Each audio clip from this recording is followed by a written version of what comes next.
તો ટ્રમ્પને સત્તામાં આવ્યા 5 મહિના થયા છે. 5 મહિનામાં એવા અનેક કામ છે કે જે ભારતને વિરુદ્ધ છે. એ સતત સવાલોના ઘેરામાં છે અને ખાસ કરીને વિદ્યાર્થીઓને લઈને આંતરરાષ્ટ્રીય વિદ્યાર્થીઓ જેટલા છે તેના પર કડકાઈ કરવામાં આવી રહી છે.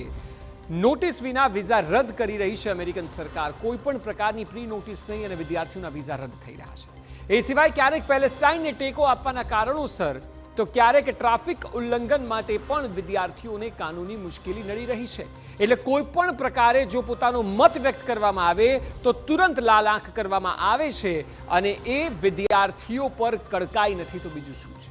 2 અઠવાડિયા પહેલા વિદેશી વિદ્યાર્થીઓ માટે નવા વિઝા ઇન્ટરવ્યૂ પર પણ પ્રતિબંધ લાદવામાં આવ્યો છે. એટલે ટ્રમ્પ કરવા શું માંગે છે તે દુનિયાનો કોઈ વ્યક્તિ જાણી શકે તેમ નથી, કારણ કે અંધાધૂંધ નિર્ણયો લેવાઈ રહ્યા છે.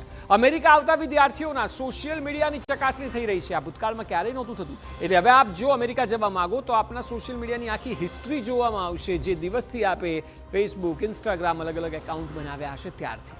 વિદેશી વિદ્યાર્થીઓ ક્લાસ છોડી દે તો તેમના વિઝા પણ રદ કરવામાં આવશે. એટલે કોઈ પણ કારણોસર જો આપ ક્લાસ નથી જતા તો વિઝા તુરંત રદ થઈ જશે.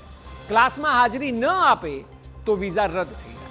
અભ્યાસ જો અધવચ્ચે જ છોડી દેવામાં આવે, પછી કારણ કોઈ પણ હોય, માનવતા નહીં દાખવવામાં આવે, વિદ્યાર્થીઓના વિઝા જે મહા મહેનતે પ્રાપ્ત કર્યા હોય છે તે રદ કરી દેવામાં આવે.